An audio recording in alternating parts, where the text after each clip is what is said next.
I have Dollop tour dates to announce for the year 2024 of our Lord J-Town.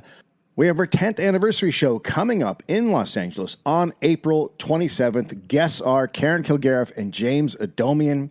And then we are going to Australia, starting on May 13th in Perth, May 16th in Sydney, May 18th in Brisbane, May 20th in Canberra, May 22nd in Melbourne, and May 24th in Adelaide. You can get your tickets at dolloppodcast.com.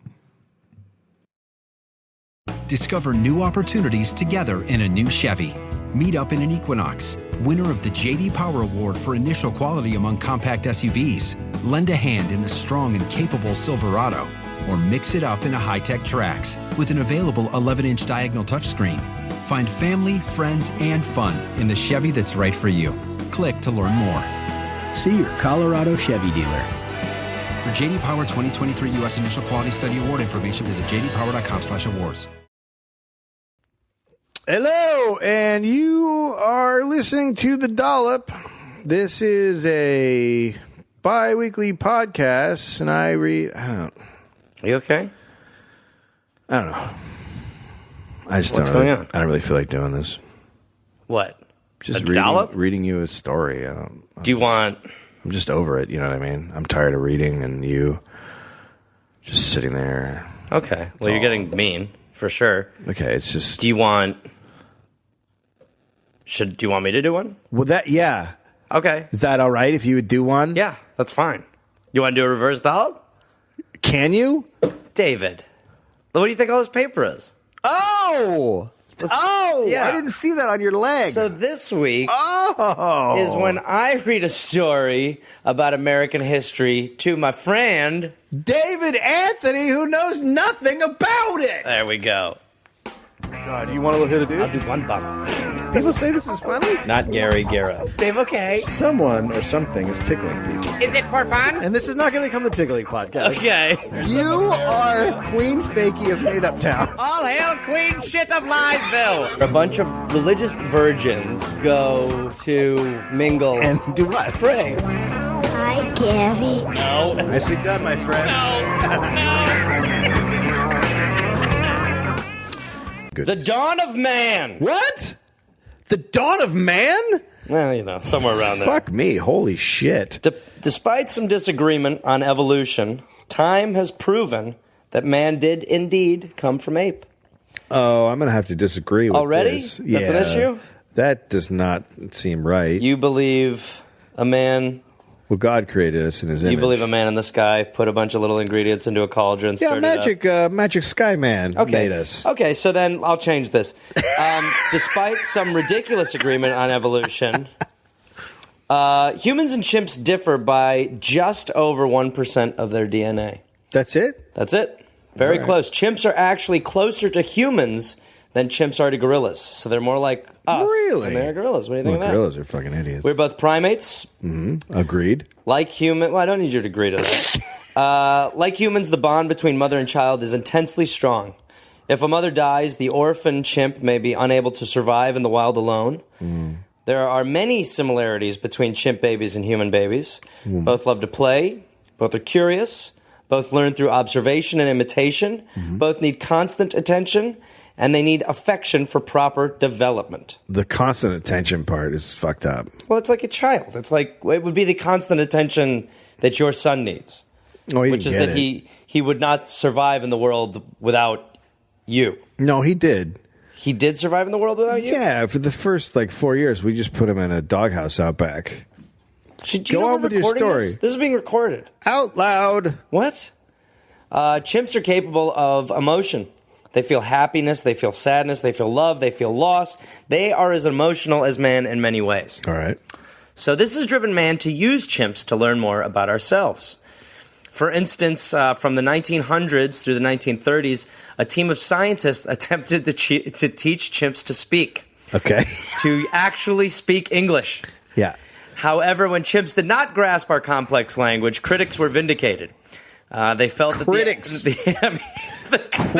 The lunatics. I love the fucking critics. The critics. Yeah, the people who were like, I don't think they can speak if you fucking shout at them. The animals could not wrap their otherwise expressive lips around our words. In most successful cases, they would make sounds charitably interpreted as short words such as mama, papa, cup, and up after years and years of training, but that was more wishful hearing than anything. Yeah, I can't. They were believing those are bullshit sounds. Yeah, they were believing that chimps would say what they. But I always. Gaga. That's it. Said mama, right? It said mama, gaga. Yeah, that's mama. Or cup and up. I mean, actually, you know what they really were doing is it was like the noise where they'd be like, yeah, like that was like one of the things. Yeah. Oh, he's saying up. He's saying up. He wants to go up. Oh, I've been in here for 9 years and I'm going crazy, so that's up. Yeah, well, get ready. A 1925 scientific article suggested that sign language could be used as an alternative. But serious efforts to teach non-vocal communication to apes only really began in the 1960s. Researchers attempted to teach individual signs derived from American Sign Language, or ASL, to a chimp named Washu, to a gorilla named Coco, and to an orangutan named Chantic. I've heard of Coco. Coco, we all know about. Coco's the fucking business. Coco, I'll tell you, with Robin Williams. A crazy. You know that video? Yeah. And you know that when they told, like, Coco had this amazing video. The sad sign. Yeah, and Coco expressed sadness when he found out Robin Williams had died. You do not want to know some of the movie reviews Coco gave to Robin. No, actually, there was a concerted effort to hide Flubber from Coco for years. They did not want Coco to know about it. That or Father's Day they hid. By the way, Coco hated Billy Crystal. Did not like Billy Crystal? Hated Billy Crystal. Well, we are so much like monkeys. It's amazing. I'm telling you, we're close. Yeah, we're very close. So they would try to teach them, and Sarah, a chimpanzee, learned to manipulate arbitrary plastic symbols standing for words. And another chimpanzee named Lana used an early computer keyboard with arbitrary symbols that researchers called lexicograms. So there was every indication that that they were able to communicate. Right. Chimps and apes were able to grasp this. Okay. So in the 1960s and 70s, it became the golden age of the ape language learning. Fuck yeah! This is when the Planet of the Apes happened. Yeah, and people think the 70s were disco. No, that's it was right. The golden age of ape language learning. If you go back and look at the video historical recordings, that's when the apes took over. Coco was in Studio 54 with Andy Warhol. That's what I'm talking about. Jim Morrison, all that. Researchers claimed that apes had learned tens, even in some cases hundreds of signs. But popular accounts went farther. They had said that apes had actually held conversations and that apes had grasped sign language. Still, in the mid-1970s, a scientific debate was raging over the origin of language. There were two camps. Those who held that human language was part of a continuum, in which case we'd expect other primates to have the rudiments of language, and those who thought that language was uniquely human and there would be no evolutionary trace of it in other apes. You know what I'm saying? Yeah, those guys seem kind of like dicks, though. Who? The guys who say that it's just human. The humans are the only ones that can be possible. Yeah. That just seems like, fucking egotistical horse shit. Well, I talked to your cat. Yeah, well, listen, Jose scraps sign language really well. He's caught on fast. But yes, for sure, it's crazy, and that's egotism. So although the trained apes often would use 2 to 3 signs, the question really was: do the hand gestures constitute words? Do they truly understand that signs or the lexicograms stood for objects or actions?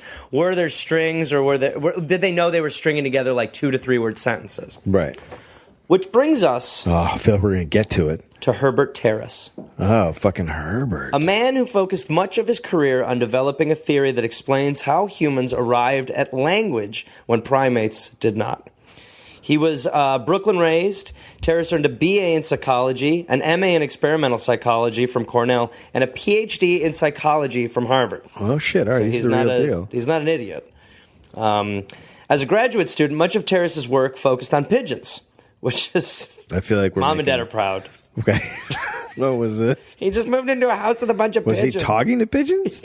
Well, his dissertation with pigeons showed how they could learn to tell colors apart without making mistakes. Nope.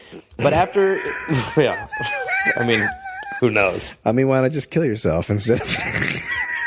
I think he thinks it's rad. The teacher watching it was like, Jesus Christ, Herb. Okay. But after coming to Columbia, he found his way back to the subject that had interested him as an undergraduate, language and behavior. One catalyst was his reading of Verbal Behavior, a 1957 book by B.F. Skinner, his hero, that had been notoriously criticized by the MIT linguist Noam Chomsky. Fucking really? Chomsky hammering down? Oh, Chomsky hammering down B.F. Skinner, who was Herb's hero, okay? So Terrace was intrigued by reports of people who were training chimpanzees to use human language, among them Washu, who we heard about earlier. We all know about Washu. We all know about Washu. That's what you do when you get mud on your sneaker. Wash on, wash off. Washu. But Terrace says that the work that was done with Washu, which was basically this couple had Washu, was largely anecdotal. He envisioned taking the next step. Not only training the animal, but also documenting and rigorously vetting the results. So, in 1973, Terrace embarked on a research study.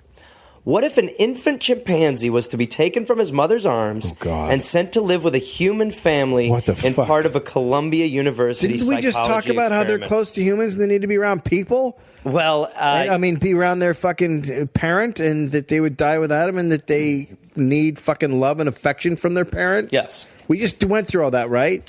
Well, yes. Because it sounds like they're creating a monster. Yes, we just went through that, but I think we'll prove further that is true. They do.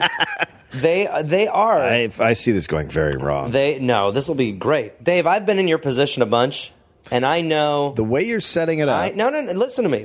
Okay. Because I know what it's like to be in the passenger seat. Okay. I get it. Okay. Yeah. I'm telling you as a friend. Okay. Don't worry. This is a feel good. This is a feel good story. Okay, well, you're doing it, so... The experiment was a go. And with Terrace, he was tasked with finding his chimp. Where was he going to find it? He ended up going with Dr. William Lemon, 2 M's, just so you know, who ran a primate research center in Oklahoma. A chimp was to be born in said primate research center. His mother, Caroline, was treated as a breeding machine at the facility. So this facility is terrible, by the way. It's like, cages, chimps, it's not good. They're just breeding them for science. Some breeding for science, some are just in cages. It's just just because. It's not so even it's prison. It's prison. It's chimp prison. It's not necessarily for science. It's just the chimp prison. It's just like a reserve for whatever reason. So when you walk by, do mother chimps hand their babies and go, "Please take my baby with you"? Oh, they're fine with it. Yeah. No. Yeah. So Carolyn was like a breeding machine at the facility. Every one of her babies had been taken from her for experiments. Jesus Christ. She knew the routine well enough to turn her back as soon as her baby was born. Oh, presumably shut up. Hoping that a human would not notice him. This is not a feel-good story. But how can a chimpanzee hide her baby when she lives in a bear cage? Answer. She can't, David. The chimp was taken from her a few days after his birth, and he was to be used in Terrace's weird experiment of putting a chimp into the real world. This is the same kind of shit that the apes do when they take over. But go ahead. It's easy. Dave, I'm not going to have you bringing Caesar into this again. The chimpanzee was to be named Nim Chimpsky. A nod to Noam Chomsky, the hater from earlier. Holy fuck. Or Nim, just to be called Nim. This is just a giant pile of dicks. Nim was distraught over losing his mother, but he was also too scared to let go of his handlers. I mean, How old is he? He's like 3 days old. But that's the time to grab a baby chimp. So he's 3 days old. He's like the mother is like distraught as fuck. Well, the mother is like has already given up. She's dead inside. And they trank her. They also trank her, and you have to get the baby. He's so small that you have to get him out of her arms before she drops. Otherwise, she'll crush him. So they shoot a trank in her, and then they fucking yank her. What's a good story? It's fun. It's fun. Oh, I should mention, this is a real feel-good story. So the question was, where would Nim live, and with who? But isn't it obvious, Dave? Nim was to live with a family of a former psychology student of Terrace in a Manhattan brownstone. What? That's right. Nim was to live with a family of rich hippies, essentially. Nim's mother in the experiments was Stephanie Lafarge. The plan was for Stephanie to teach Nim sign language and so test Chomsky's theories about generative grammar. Jesus Christ. To see if he would grasp sign language and be able to communicate. Now... Well, how could he not now that he's psychotic? Well, yeah, no, he's in a good place. She was to raise Nim as a human, and he was to be treated... Go ahead. You can't... It's not a human! Dave, right. don't tell the Lafarges that. She was to raise him as a human, and he was to be treated exactly like Stephanie's 7 other children. Come on! Oh, right. Sorry. I should point out right now that she had 7 other kids. Living there? Yeah. So there's a family. Jesus Christ! This is the worst sitcom ever. It's totally like what a sitcom would do in season 4 when the ratings sink a little bit. It just bring a fucking I brought chimp home on. a new kid. It's Nim. Welcome, Nim. So there's 7. Yeah, so there's 7. Our new brother is really upset. So there's 7. There's 7 other kids, and now there's an 8th. The only difference with the 8th is that he was a chimp. A tiny one. There was no family discussion about should we or shouldn't we, Lafarge's daughter Jenny Lee recalls. It was clear Stephanie was saying, let's have a chimp. Also, notice in there, she calls her mom Stephanie, which... Is there a father in the house? Oh, we'll get to him. Hold on. While some weren't sure about this being the right situation, Tara stood by the decision, saying, a chimp could not have a better mother. True. Well, the only other mother I could think of would be Carolyn, its actual mother. Who would probably be a really good mother for All the right, chimp. so there's one other candidate. But if I'm thinking second mother, I'm thinking a mother with 7 thinking kids Stephanie whose Lafarge. kids call her by their first name. Stephanie Lafarge, Yeah. a genius. Now, maybe, and we might Can I be... just say, Yeah. chimps love brownstones. Oh, God. I mean, I know no one said that yet, but they love brownstones. He recognizes the property value. Yeah, of course he of course recognizes he them. does. He's being raised as a human. He He's like, understands property he used to value. watch the Cosby Show. Yeah, he dude, loves gets it. brownstones. But Stephanie might have been the right call because, as she put it, I knew nothing about monkeys or apes. What the? Why would you fucking give? Okay. So she knew nothing. That's perfect. He basically, the whole thing is that he used to fuck her. So he used to fuck her, and she wants another baby, but she's getting older. And she also she was like, I don't remember exactly what she did, but she was in some sort of like some sort of psychiatric work to some capacity, but it was not anything near associated to this. So it was not. Yeah. So she knew nothing. She didn't seem to mind that she knew nothing. She admitted that she never studied anything about chimps or apes while Nim was with her.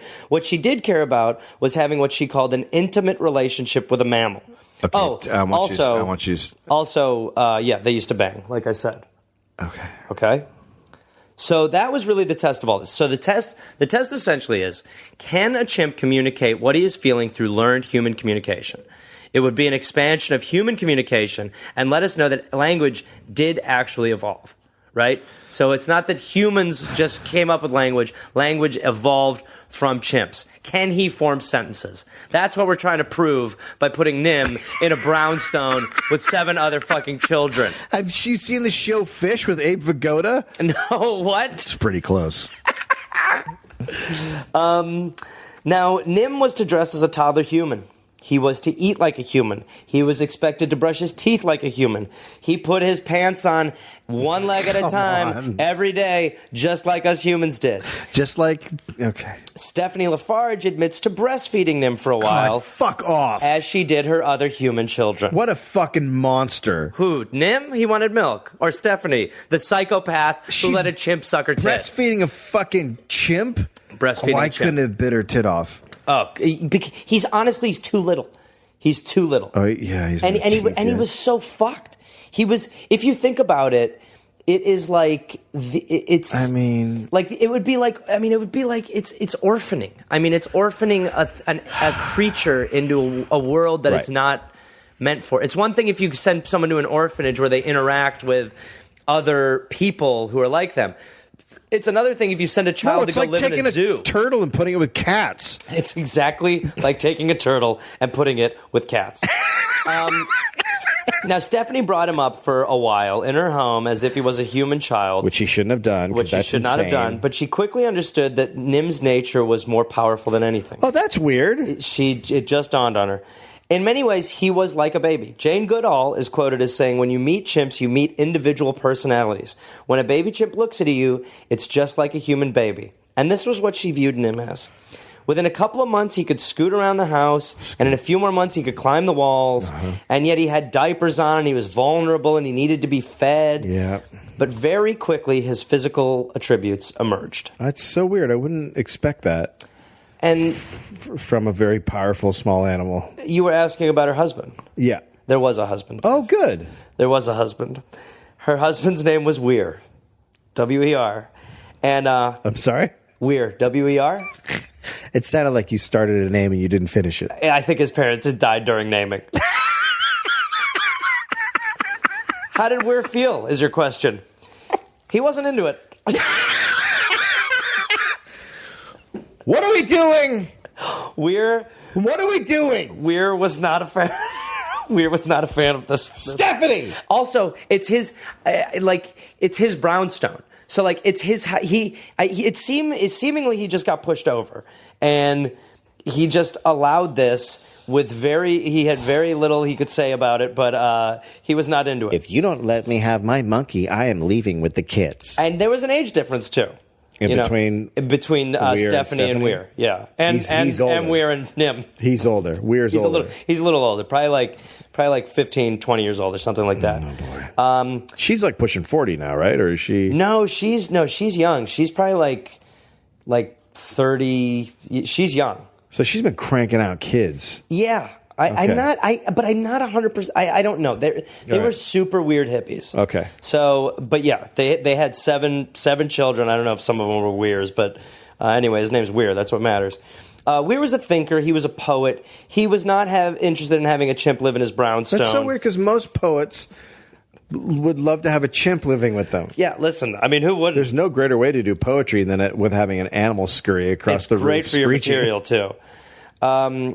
It was said he was a poet, and he wasn't interested in having a chimp in his brownstone. It was said that Nim didn't like Weir, and Weir did not like Nim.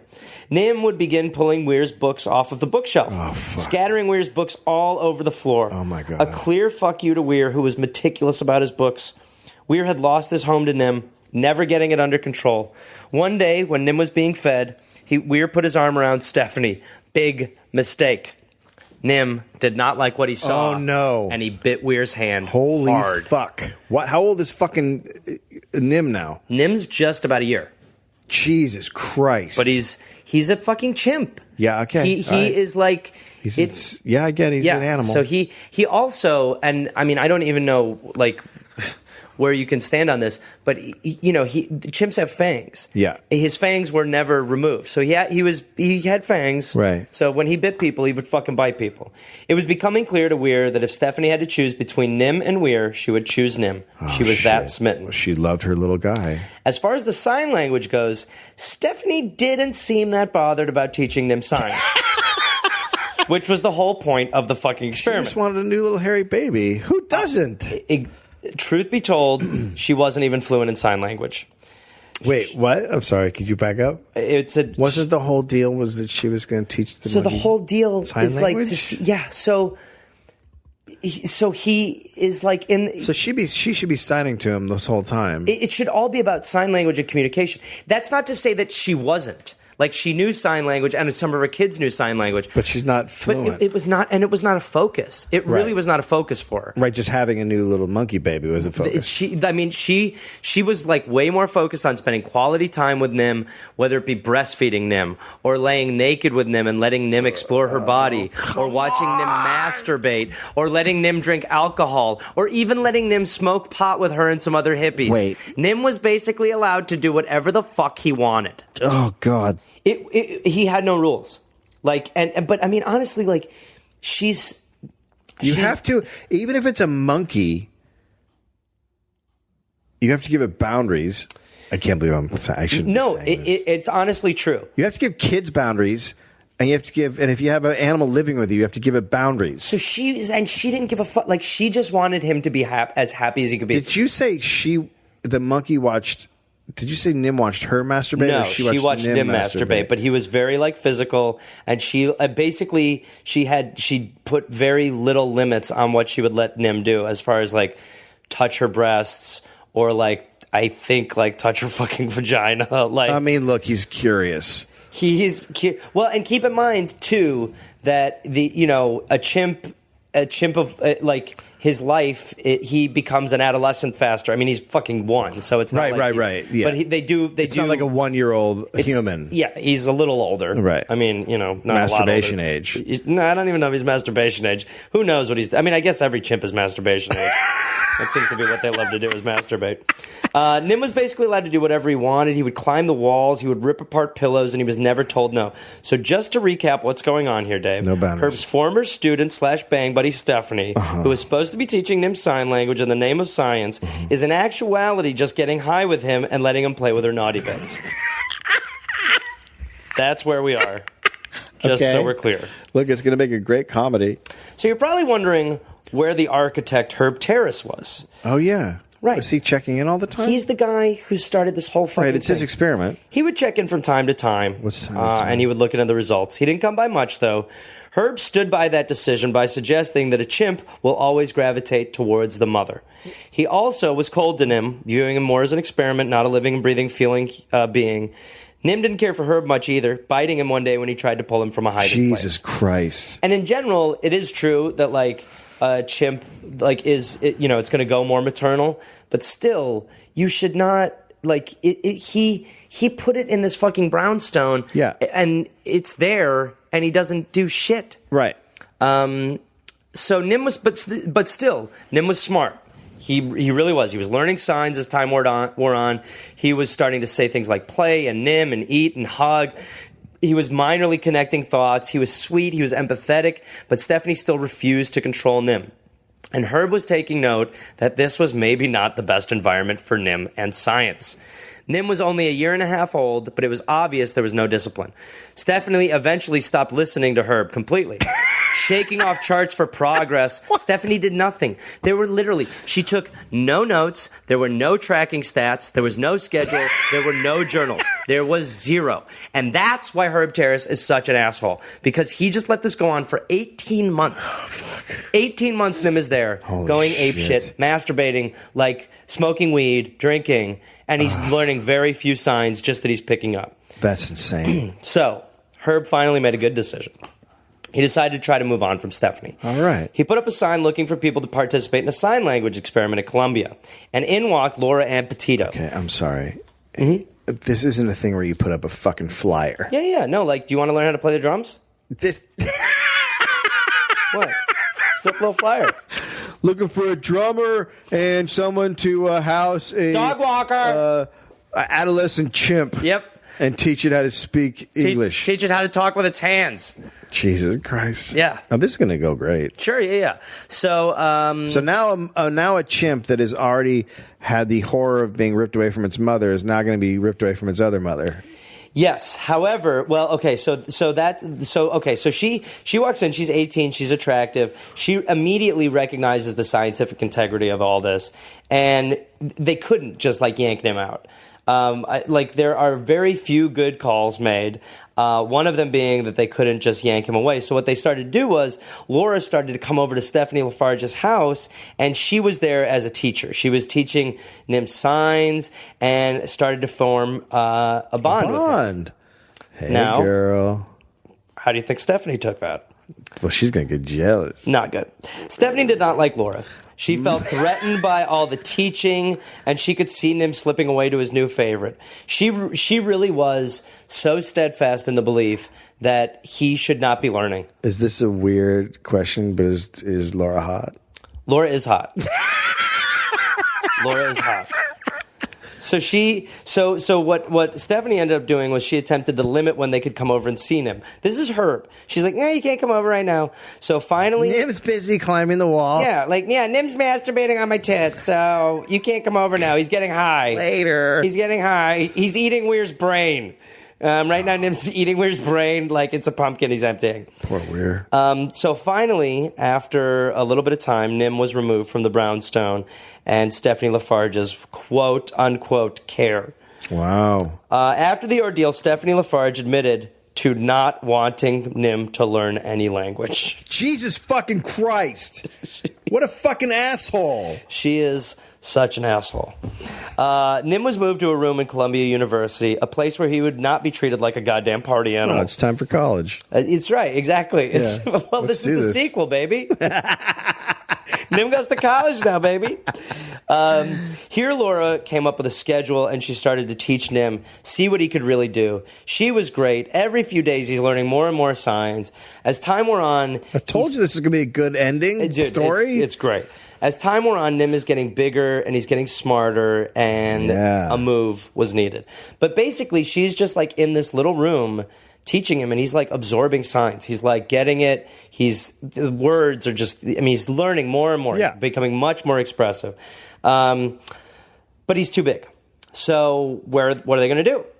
Well, Herb came up with a plan to go to the president of Columbia University and suggest that they move Nim into a 37-room mansion in the New York Palisades that Columbia owned. My God, what? This is season 3. We're already there. Yeah, that was a short... Yeah, it's true. The college years went by so fast. Well, listen, we're already into season 3. Yeah, and now Nim's Richie Rich. Moving on up. Yeah, totally. This is crazy. So he suggested we move Nim into a 37-room mansion in the Palisades. The president was not sure and said, okay, if Herb would pay for the heat. What? Herb said, sure, he'll pay for the heat. And then the president basically said, yes, take a 2-year-old chimp to this 37-room mansion. What? Because that makes sense. No one else is in the mansion? Nobody. So it's just going to be him and Laura? Well, what they're actually going to start, they're going to expand it, and they're going to bring more teachers in. So what they did was Laura and Herb moved in to this mansion. They hired more teachers for Nim. But Laura was to be the Nim's primary teacher, the head project coordinator, and essentially the mother. She, again, was to raise him just like a child while attempting to teach him American Sign Language. When Nim arrived at the 37-room mansion, he was elated. He'd been living in this fucking brownstone. Yeah, right. He'd been staying in a room in Columbia. And now he's got a fucking giant place to fucking swing his shit He's never really around. seen nature. So he's seeing grass. He's happy. He's happy as he can be, at least. And being a consummate professional. Wait, I didn't think about that. So it's not even taking a fucking chimp and putting him in housing. It's taking a chimp and putting him in a city. Like, he hasn't seen fucking trees. I always think that with dogs in New York. When I see dogs in New York shit on concrete, I'm like, it just must be a little weird for them. Yeah, totally. Like, they get comfortable with it, but it's just a little weird. No, it's got to be weird. But he's never. And the whole thing again is like, that's the idea, is to like treat him like a regular fucking human. Right. So, that's part of it.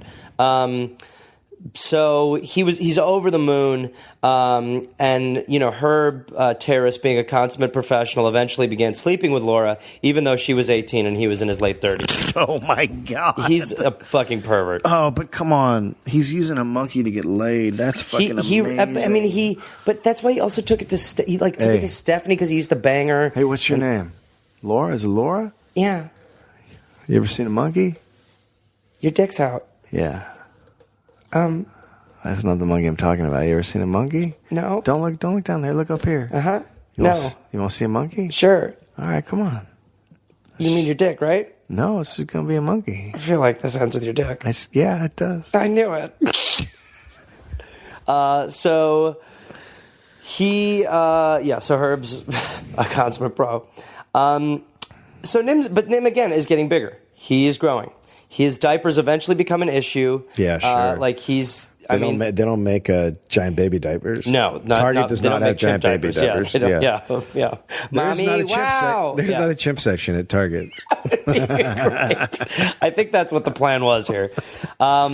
But Laura was communicating with him so fluidly that she was actually able to tell, and he could communicate to her when he had to use the toilet. With sign language.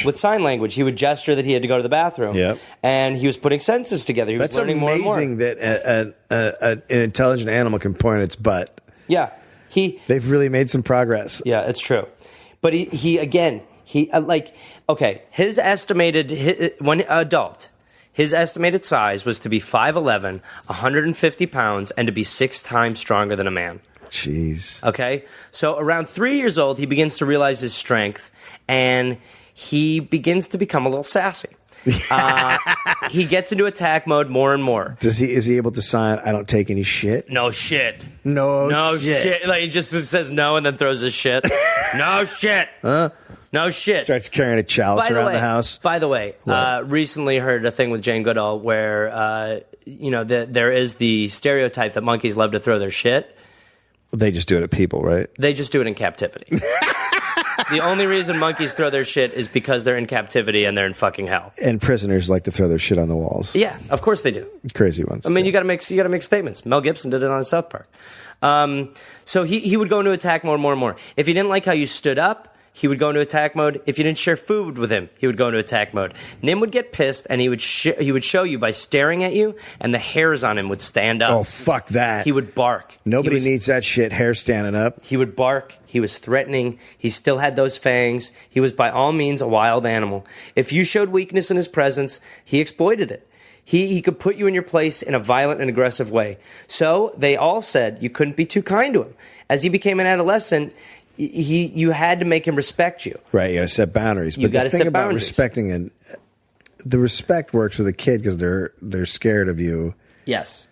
Not physically, but they're He physically needed to know that you were not afraid to get physical with him. Okay. And I mean, there were many teachers who would come in and out of this experiment, and a lot of them would not be, if he thought you were weak right away, he would be like, go fuck yourself. And I would be weak. I wouldn't fucking look at a monkey and be like, I'm better than you. Dude, me and Evan worked on this show where it was the worst show, but one of the things you had Monkey to do... Cop?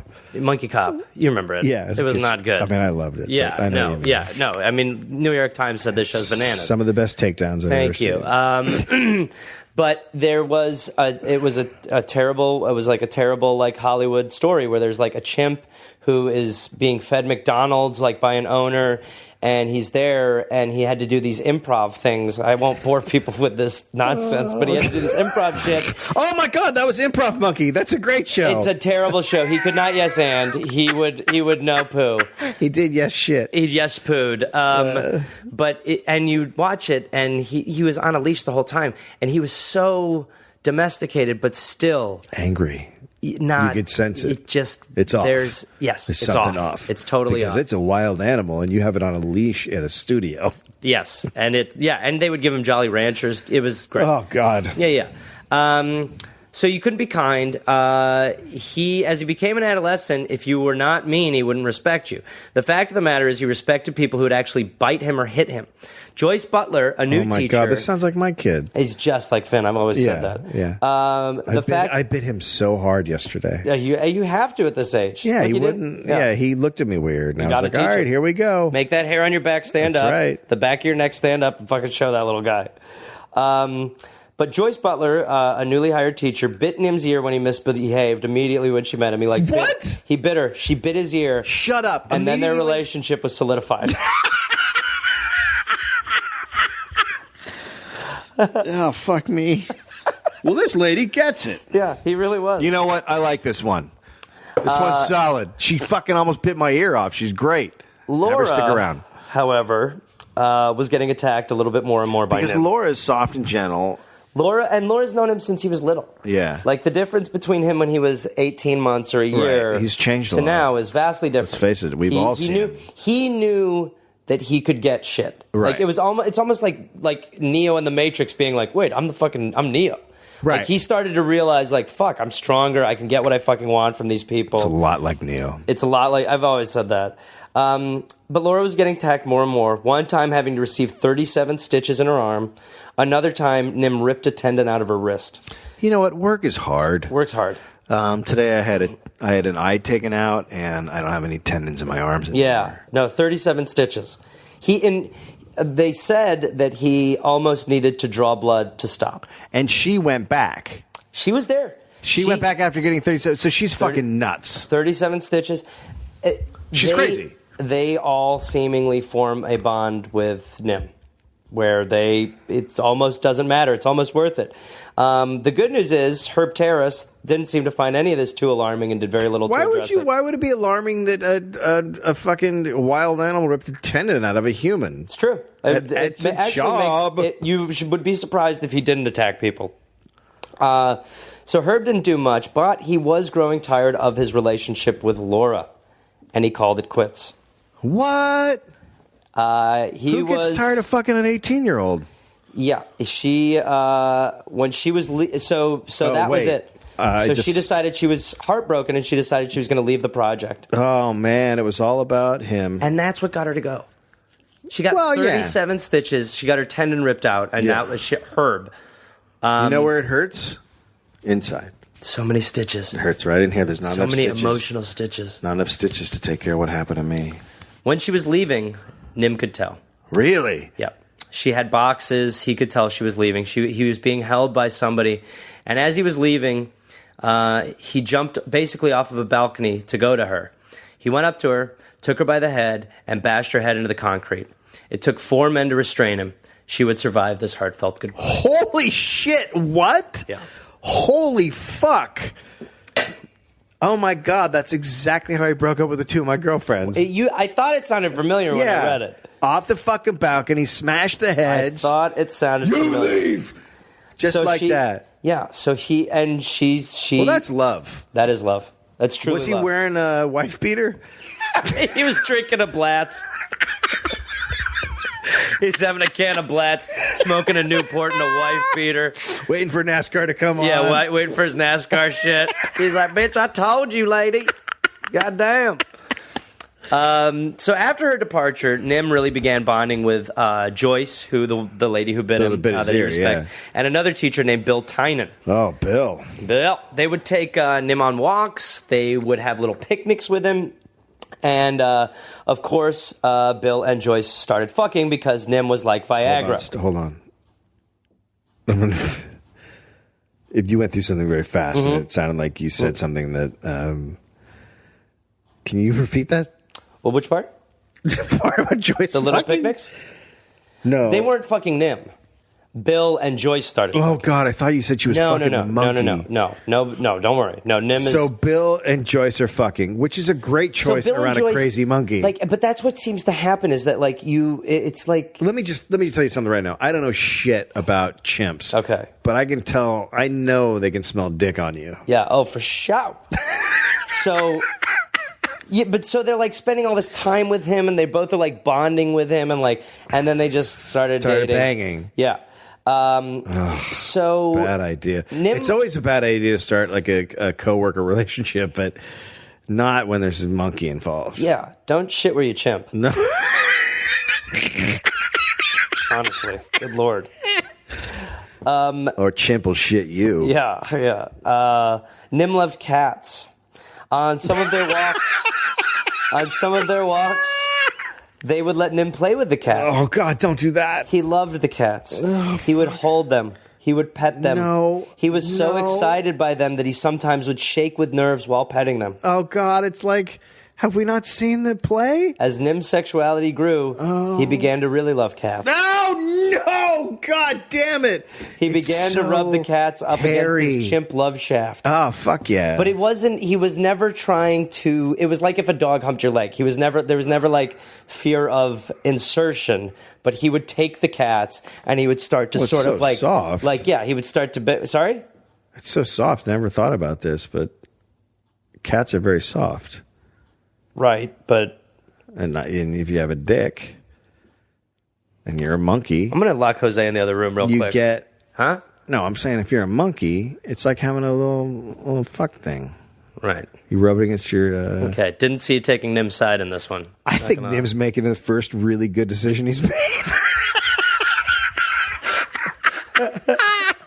I mean, he's not putting his dick in there. He's just rubbing it up against him. But his humps were aggressive, and the cats, they started to have to take away the cats more and more. Well, the cats probably didn't enjoy it all that much. Well, when he would pet them, he was like nervous about... Was this when he really started talking? Oh, come and pet him and rub him and... No, Mr. Bond, I expect you to die. So they eventually started to have to take the cats away from him. Now, you gotta do that. We do that with our son Finn when he tries to fuck the cats. Yeah. Same deal. Well, it sounds genetic from the way you just acted. I mean, it's a family thing. Okay. It was not lost on any of it goes back, from what I understand, generations all the way to monkeys. Okay. You're claiming that you never evolved out of... Some things we kept. Oh, Dave, don't. Nim was very communicative. Mm-hmm. All of his teachers believed they were having actual conversations with him. When things were going really well, Herb decided that it was time to force Bill, Joyce, and Nim to start coming into Columbia at times to record some of the interactions. So they would basically now, like, he's there and he's learning, but Herb decides that he wants, like, actual footage of this. So he insists they go in, and Nim hated the classroom. He missed the mansion. Sure. It was a small brick room with no windows. No, it's fucking horseshit. And he quickly learned that, he hates it. Wait, why did they even bring him in there? What's the fucking point? Because Herb Terrace, for whatever reason, seemed to be a fan of a more sterile environment. Well, he's a fucking idiot. We already know this. Where there was more focus. That's true. This is the guy who had him living with fucking crazy McTitty. And defended it. And defended it for a long, long time. Crazy McTitty hippie chick. Quickly, Nim learned that in the classroom, if he had to go to the bathroom, he could leave the classroom. Which meant that Nim started signing that he had to go to the bathroom more and more, until it became a problem. Nim kept saying he had to go to the bathroom, and he was really just ditching class. He's like a fucking teenager now. I love him. I remember. I did that. Who didn't do that? Somebody told me one time that if you left a class for 5 minutes every class, you went to the bathroom for 5 minutes every class, at the end of the year, you'd miss like 7 days of school or something. Dude, oh my God, someone did math. It stuck with me so much that every class, I was like, yep, gotta do 5 minutes. Like, teachers would be like, seriously? I'd be like, yep. I, like clockwork, had to do it every single class. Nim was starting to like Herb less and less. Herb really would just show up for, he's a shithead. Herb would show up mainly for photo shoots with Nim, or when someone wanted to interview him, he wanted Nim there, kind of his arm candy. Herb was getting bit more and more by Nim. However, the worst bite of all did not happen to Herb. It happened one day when Bill was handing Nim to another trainer. So they would basically, he smelled Joyce on him. Bill doesn't get bit. They would have rope attached to their belt that would be attached to Nim, and then they would pass Nim to the other trainer who would take him, and then they would attach Nim to that person's belt, right? So it was a really common transaction, and as Nim was being passed off to a female trainer, he bit her face, basically ripping her cheek down. Blood gushed out, and she was immediately taken to the hospital. It turns out she would be okay if okay means having to let it heal on its own because it couldn't be sutured for fear of infection. God, what? Yeah, so that was a fun year. Oh my God, what? Fun year? I don't know how long. What does that even mean? It means that her cheek. She had to hold it? Like, what would you... I think they just had to keep it like an open fucking wound. And let it almost scab heal. Oh fuck. Okay. Yeah. Who knows? I mean, this is not the fucking 1830s, but yeah, she had to keep her fucking cheek it is. No, open. it officially is the 1830s. It is, yeah. It's not far off. So it was becoming more evident to people that Nim was a fucking chimpanzee. Really? Yeah. With all that going on, Terrace's teaching schedule, and with what he was calling babysitting problems, oh my God, he eventually decided to bring Nim's tenure at Columbia to a close. Got to go ahead and wrap this up. He was shutting down the experiment. Well, why not? Let's put him out in the, just toss him in the river or whatever. Garbage night. Just put him out garbage night. That was it. Herb gathered all of the teachers and told them that was a wrap. He said it was done, and they were all heartbroken. Mainly because they all felt like while he was becoming violent, while he was, an animal, he was learning. It was working. Sure. I mean, yeah. Okay. So what of Nim, Dave? Where do you put him? Where does he go? Is there a monkey He's farm? age 5 at this point. He's been raised by humans. Zoo. What about a zoo? He can't go to a zoo? Dave. Because he's been around humans, so he can't be around other chimps. But zoos are terrible.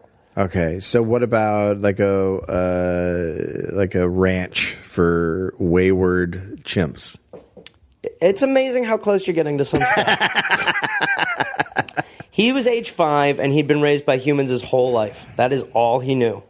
So Herb made a call to Dr. Lemon. at the Institute for Primate Studies, Okay. the same facility where Nim was born. The plan was to return Nim there. No, that's like that is worse than a zoo. Back to Shawshank, baby. Oh, that's fucking worse than Well, they did close Shawshank because of all the... Herb wrote in his 1979 book, Nim, "The regularities in our corpus that were noted before Nim returned to Oklahoma gave me reason to believe that Nim was creating primitive sentences. Our intensive post-Oklahoma effort at data analysis had hardly begun.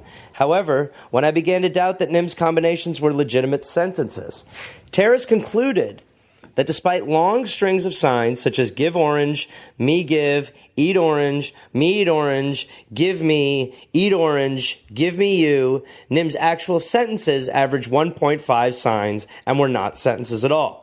Had Nim's learning ground to a halt, or had he just gotten what he wanted with the longer strings of signs? Terrence concluded that Nim had never signed a true sentence. Oh my God! And that many of Nim's individual signs immediately followed similar signs by his trainers. Close examination of his films convinced Terrace that Nim mostly imitated trainers, often after prompting. Furthermore, Terrace analyzed films of other ape projects, including two about Washoe, and concluded that in those projects, too, trainers repeatedly prompted and then interpreted separate responses as sentences. What about Coco? Well, what about Nim? I mean, they're all, like, he's wrong. But you can't just say all the fucking experiments are wrong. His claim is that he found, his findings said that primates, chimps, were unable Does he die at the end of this? to communicate. He's still alive. Okay. That's a bad ending. If I had found the story, he would have died at the end. I'm ready to go hurt him. He would have been airdropped over Listen, Dave, a jungle in Africa. Well, the good news is he's probably dating a 16-year-old right now, so who gives a shit? So they chartered a plane Call me monkey. They chartered a plane, they drugged Nim, and they headed back to Oklahoma. Oh, perfect. When you wake up, shit's going to be so fucking weird. Man, let me tell you how bad drugs are, Nim. You're going to come out of this shit, and you're going to be in a fucking cage with your mom, who doesn't know you. To be fair, he probably already shot heroin with Stephanie, so... He definitely did mushrooms and peyote with Stephanie. For sure, no doubt. Yeah. When they got there, Bill and Joyce were shocked. This was not what anyone thought it would be. There were a lot of chimps, and they were all caged in. It was essentially a chimp jail.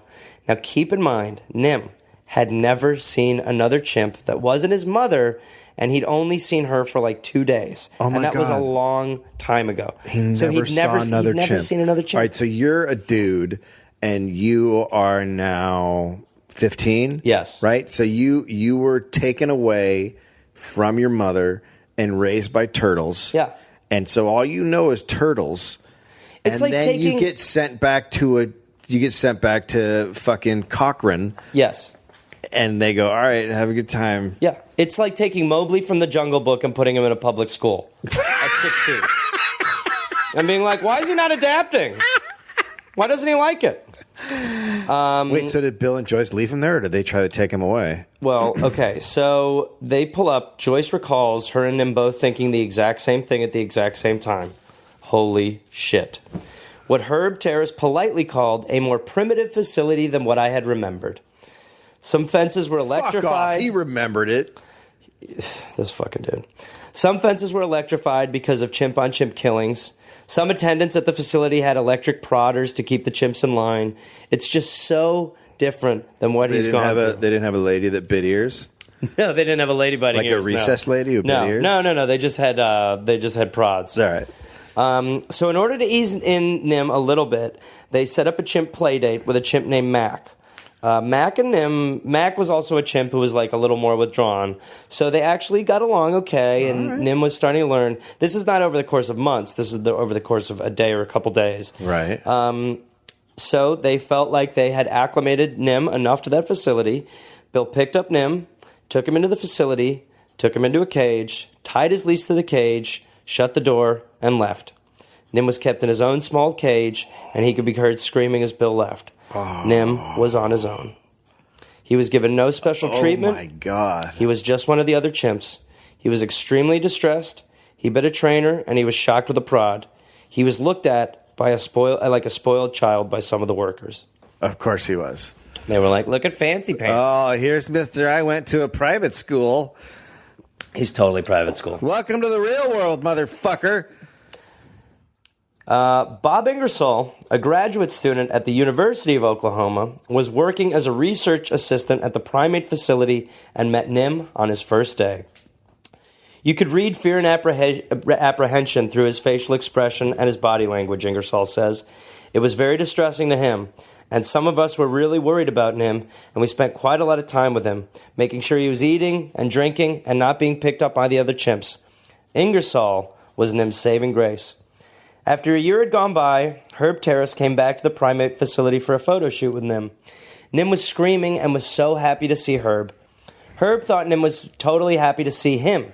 In reality, Nim thought seeing Herb meant that he was going home. Oh. He wasn't. Later that day, Herb left and never came back. It was the last time he would see Nim. That's too bad, because Nim should get to kill him. I just agree. snap his neck and maybe they see each other on a subway in 10 years. I would love it. And then Nim just snaps his neck on the two. That'd be great. And then he goes to fucking work. That'd be great. Yeah, I could see him functioning in the business world. Yeah, for sure. He's definitely got what it takes to work for a hedge fund. He could definitely be on the Celebrity Apprentice. Nim was depressed. You're fired. Yeah. Oh, no, sorry. Hired. Jesus. I mean, he was a terrible project manager. Nim was depressed. Reality was setting in. And Ingersoll could tell. So he took further interest in Nim. He immediately began using sign language with Nim to comfort him. He said the chimp was never aggressive around him and quickly became one of his good friends. It was easy to hang out with him, he says. He did for me the same thing that I did for him, which was make him feel comfortable and certain and familiar with the situation. Bob Ingersoll walked with Nim, but he didn't bribe him with treats, and Nim loved Bob for it. Bob knew what the other workers with Nim had done. He could communicate. Herb was wrong. He was an idiot. He would tell you about the berries he found. He knew how to ask you to play specifically. He actually signed Stone Smoke Time Now to us first, Ingersoll says. We were shocked.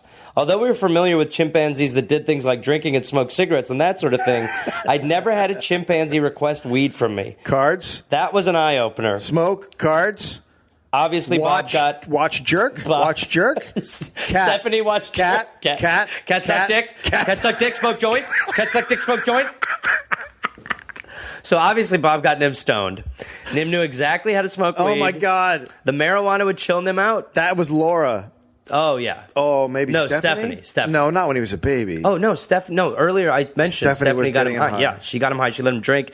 She let him suck her tits. So just like she did with her normal kids. Yeah, honestly, Weir was probably like, the chimp does everything and gets to smoke pot. Yeah, well, I just get bit. Anyway. I used to get blowjobs. I mean, used to. Ingersoll and Nim spent much of their time together. The bond was extremely strong. Nim actually made a friend of his own species while in there. Oh. A chimp named Lily, who Nim most likely fathered a child to. Fuck yeah. Things had finally balanced out. All right. But Dr. Lemon was coming under financial hardship. Oh, fuck. Well, it's so weird because he runs like a gulag for chimps. You'd think that things would be good. That business would be booming. I don't know why they're not. It was like oil. He could no longer keep the primate facility open. Not knowing what to do, he decided to sell all of the chimps. Nim was to be sold and moved. This time to a LEMSIP, or a laboratory for experimental medicine and surgery in primates. Shut up. Most of the work that would be done at this facility were vaccines. For instance, a chimp would be given hepatitis or AIDS, and vaccines would be tested on him. Thankfully, Nim was the only chimp with a restriction put on him. While his fellow chimps were to be slowly killed through experiments, Nim was only to be used in language experiments. Oh, my God. Still, it was worse than where he just was. He was in a new place, in a small cage, surrounded by 6 sick chimps that he sort of knew. So he went there anyway. Oh, he was still in there. Even though they couldn't use the experiments on him. They could do sign experiments on him. So he was there. All of them were in there, and he's in there too. And it is, it's crazy. I mean, they're just killing off a lot of the chimps just through terrible injections, and these chimps get so sick and they are clueless. They're unable to explain. And actually, what they were saying too is that in this facility, chimps knew signs. They knew how to say certain, not just Nim. Right. Other chimps knew They how to all say knew like the signs. hug, play, help, like shit like that. So might as well kill him. And so these fucking chimps are just losing their shit, just getting injected. So it's worse. I mean, where he was before, he could roam the property on a leash, and Ingersoll was fucking pissed, but he couldn't do anything. The only thing he could do was continue to hound the facility, and he did. The main scientist there, named Mahoney, grew to hate Bob Ingersoll and his constant attempts to get him out of there and give him guilt trips. So Ingersoll started going to the press, making phone calls, doing whatever he could, and thankfully the press did actually listen to Bob. The story began to be heard. People knew what was actually happening. And then one day, a lawyer, Henry Herman, caught wind of the Nim story and decided this was a case for him. Fucking Henry Herman. He wanted Nim to be represented in court as a human. He argued that Nim had been raised as a human and he should get in his day in court just like a human. Henry. His plan was to wheel in a cage, much like the ones at the Lempsip facility, and put Nim inside of it.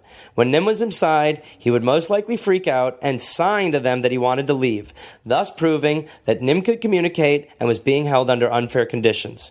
Thankfully, it never got that far. The facility hated all the media attention and immediately said they were going to release Nim. See? Twitter always works. Hashtag Nim. So Ingersoll had done it. He'd gotten him out. Fuck yeah. But where to now? This is a great story, a great ending. I love this ending. You can't put Nim back into the brownstone. Don't know what to do.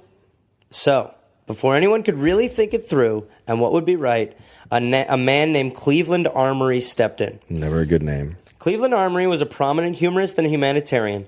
He founded the Fund for Animals in 1967. This was a facility where hurt or abused animals could go to get a second chance, a place where they will never have to fear again. Armory bought Nim from the facility. Nim was to be sent to the Fund for Animals Black Beauty Ranch. The sign outside as you drive in reads, "I have nothing to fear, and here my story ends. My troubles all are over, and I am home." Oh, God. However, Nim's troubles were not all over. Well, he's fucking crazy. The facility was mainly for equines, horses, hooved animals. I'm sorry. Nim It was sounded the first like you said chimp. horses. Yeah, no, it's basically a horse ranch. Okay. So, like, this ranch is essentially a place where there's one-legged deer, horses that have been abused, and they have a great life. They are able to just sort of because they're fucking idiots that just walk around eating. Well, and they can just exactly. I mean, you acres of land that'll do. Yeah, they're fine. They're like, Yeah. oh, I'm going to walk over here now. Yes. Nim was the first champ there. Chimp. Nim was the first chimp there ever. Not only was he the first chimp there, he was the first creature that the people who worked there ever needed to walk on a leash. Nobody there knew anything about chimps. Oh, good. Nobody knew how to take care of Is this going to Nim. work out? So he was basically put in a solitary cage. Tell me this ends with him leading these people into battle. Obviously, he goes to battle against Herb, like Caesar. Thank you. So he was put in a solitary cage. It wasn't like the other place where he was like held in a small cage. It was like a big cage. There were toys, there were ropes, even a TV, but it was still a cage, and he was It's still an alone. upgrade, but it's still a shitty upgrade. It's essentially he solitary went from a confinement. studio to a one-bedroom, but it's not great. And he's alone. So it's solitary confinement. He wasn't happy. Nobody knows sign language. You can't talk to anybody. No, he's probably signing there and nobody gives a People fuck. know deer. Yeah, he knows why now. Why? So he was not happy. The TV that they put in his cage, he smashed. They put one higher up. He smashed it again. He became more and more withdrawn. no. And Ingersoll was again fucking pissed. He argued in letters to Cleveland that this was torture. He told him how terrible this was. It was captivity. And Cleveland responded by banning him from the ranch, and he told him if he ever came to the facility, he would be arrested. I told you Cleveland was a bad name, didn't I? You did. For a person. You did. It's fine for a city. It's not His a good heart's person in the right name. place. This dude's heart is in the right place. He is genuinely trying. For deer, he can handle deer. He wanted to help, but he just was he messed Keep him up. away from fucking monkeys. So there Nim sat. He would sometimes sneak out of his cage and get into the ranch house. Sure. He wanted to Get see himself a people. cat. Huh? You know what I mean? Well, hold on. He wanted to see people, or he wanted to sleep in a bed. One day, he came into the ranch house, and there was a poodle at the door barking as Nim went in. Break its neck. Nim picked up the dog, flung it into the wall, killing it. He another time came into the house and, mad, threw a chair out the window. He was unhappy, and he wanted everyone to know about it. It was around this time that someone from our story earlier had a bright idea. God damn it, Stephanie. Stephanie Lafarge God damn it. had heard about Nim and decided she wanted to visit him. I will say, it's nice to see a prediction like it's refreshing. This is what I do. I know. I sit over there and guess. Now I know what this is. I know what happens. Stephanie had heard about Nim, and she decided she wanted to visit. I think you're thinking of something else. Oh, really? Okay. Yeah. Well, she bought plane tickets. I don't see how this can go wrong.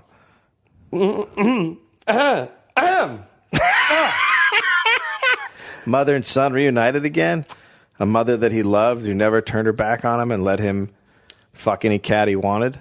She heard about Nim's situation and she wanted to see Nim. Mm-hmm. So she bought some plane tickets and flew to Oklahoma to pop in for a visit with some members of her family. Just pop in. Pop in.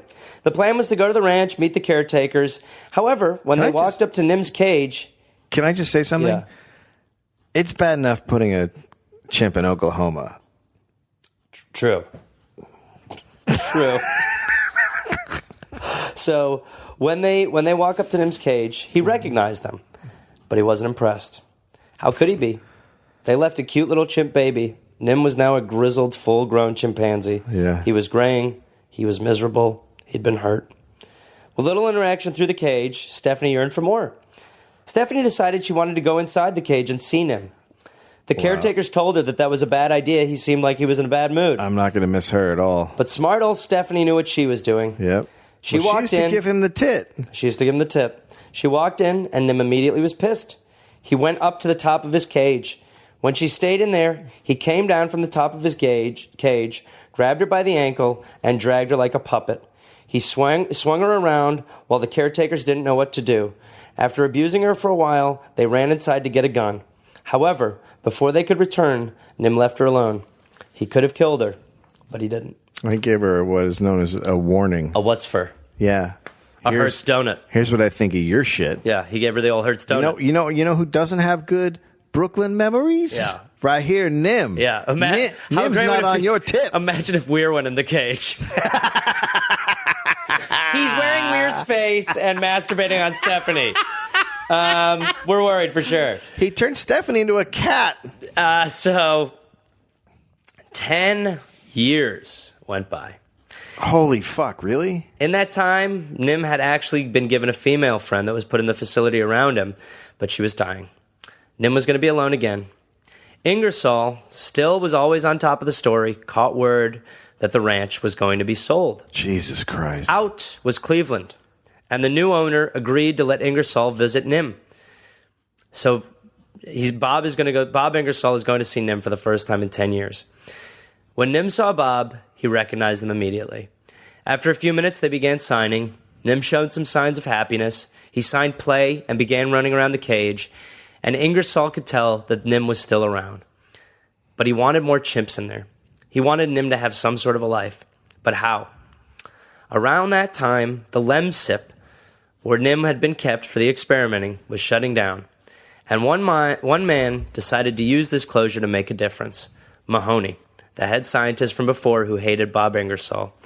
He now believed, after years and years of doing what he was doing, that not only was it wrong, but that chimps could feel, that chimps knew what depression was, God. and that these chimps had gone through too much. Am I supposed to feel good for the Nazi who turned it around? So once an enemy of Ingersoll, Mahoney now wanted to help. Fuck him. He began secretly releasing some chimps to Bob. Total released 50 to 60 chimps. A secret chimp release. A secret chimp release. But he released two or three to Bob, who in turn got them to Black Beauty Ranch. Nim was reunited with two chimps from the past. Mitch and Lulu were the others. Nim began to grow happier, and Ingersoll spent lots of time by the cage signing and making Nim as happy as they could. They were still best friends. After all the time in hardship, they were back together. Nim lived like this for the next 5 years, until his death in 2000, when he died of a heart attack. He was 26 years old. The average age of a chimp is 50. Jesus. Cleveland Armory passed away on October 15th, 1998 at the age of 81. He's buried next to his beloved polar bear at Black Beauty Ranch in Texas. I don't like him at all. Let's end with a quote. Chimps don't need to be with humans. They need to have a chimp life. So my own personal need to hang out with Nim or walk with Nim wasn't as important to me as doing the right thing for Nim. Chimpanzees in captivity is just not where they ought to be. I hope that one of the lessons that we learned from Nim's life is that keeping chimpanzees in cages is torture and really plays havoc on their mental health. Well, all I know is that after I've heard this story, next week I'm going to pitch a story to CBS called Chimp Life. Chimp Life. About a guy and a chimp just cruising around in a car but we don't want any more chimps. Solving crimes. No, I mean, night, that chimp would be tortured. At night they put him in a cage because when they put him in a cage... No, Dave, it's he sick. really wants to solve crimes! Dave! And when they let him out, Dave! He fucks up the bad guys! Dave. What? I'm pitching an idea. It's good. I mean, I like the hook for sure. So he had 5 good years at the end after just living a life of fucking Not even hell. 5 good years. He had 5 He had a couple good relatively good years. At the end, comparatively. Comparatively, he had 5 good years. He had a couple of good years when he lived in the house. He had some good times in the brownstone. He had some good times in the mansion. He got to suck some titty in the brownstone. He got to suck some titty. But again, the whole thing here is this guy, Herb Terrace. He's a fucking piece of shit. Well, he's such a piece of shit. He's John Little. He's the guy who oversaw the dolphin experiment. Exactly. It reminded me a lot of that. Because that dolphin was tortured. And, I obviously, I think it is important to remember that these animals experience emotion and are not... All right, well, now we're on a soapbox sort of situation. All right, I'll stop. But that's Nim. That's the life of Nim. I thought it was going to be the lady who got attacked by the chimp at the end. No, I know. I was really hoping Stephanie got torn apart. No, well, Stephanie got the shit beaten out of her. All right. Yeah. I guess she deserved that. Yeah. But the other lady got like her face torn off and... Well, she didn't. I mean, that was just one of the teachers. The Laura got her head bashed. No, I'm talking about the chimp story I'm thinking of was the lady who got off. Oh, that lady got her face ripped off, and that chimp got shot. Oh, that chimp did get shot. Yeah, that chimp got killed. Okay, that's a bad ending. Yeah, because once a chimp takes off someone's face. Well, there's also that story. There was another story about a guy. Probably like 10 years ago, who had a chimp, and he went into the cage with birthday cake, ate his nuts to celebrate his birthday. The chimp ripped his arms off, ripped his face off, and ripped off his genitals. So that's a good birthday for the chimp. It's a surprise party for someone. The dude who got his nuts yanked. So there's your reverse dollop, Dave. Now shut up about it. God damn it! It's not good on this end. Huh? It's not good on this end. It's a depressing one. I should have pointed that out. That's a really depressing one. It's really depressing. Yeah. But it's crazy. Yeah, it's completely fucking insane. The people who just treat fucking animals. But, we've read stories that they've treated humans like that. There's just people are just fucking monsters. There's something, I don't know what it is, and I don't think it's everybody, but to me, there's something worse about doing it to animals. Like, I feel like there's something, you're on a level playing field with a human. You do there's so much fucked up stuff gets done to humans, but there's something worse about when you take advantage of well, it's more helpless. That's in your mind. A more helpless creature. Because they are more trusting. Yeah. Everything relates back to when I met the quokkas.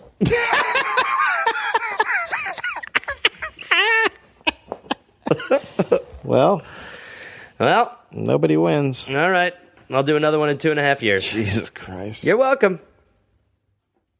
Utah. Fuck you. See you there. Yeah. How long is that? Oh, how long was it? Yeah. Pretty long. Oh, yeah. Not bad. What? Oh, yes, it's Gareth. Not Gary, stop it. Gare Force. Listen, I've got a bunch of stand-up shows coming up, and I want to see you there. We can hug. I will be at Rooster Teeth Feathers in Sunnyvale, California, April 18th, 19th, and 20th. Then I will be in Chattanooga, Tennessee, June 18th. I will be at Nashville at Zanies, June 19th. I will be in Huntsville, Alabama, June 20th. I'll be in Atlanta, Georgia, June 21st, June 22nd. Then I will be in Pottstown, Pennsylvania, June 26th. Then I'll be in East Providence, Rhode Island, June 27th. Then I'll be in Boston, Massachusetts, and Boston, June 28th. That's 2 shows. I will be in Springfield, Massachusetts, June 29th, Rochester, New York, June 30th, and then July 5th through the 6th, Canada. I've heard your prayers, and I will answer them. I will be in Toronto. So come join me at the Comedy Bar. Go to GarethReynolds.com for tickets and information. That's right, Garrett Force. We're calling you up. It's the big time. It's the big leagues. This went poorly. With so many apex predators around, Denver Zoo can be pretty metal. But when it comes to rockstar energy, nobody brings it like their resident flock stars. Meet Freddie, the ultimate frontman. Santana, so smooth. And Slash, always ready to slay. The whole flamingo flock has migrated to some rockin' new digs. So dress to krill and strut on over. Your visit supports wildlife conservation in Colorado and worldwide. Tickets at denverzoo.org. That's denverzoo.org.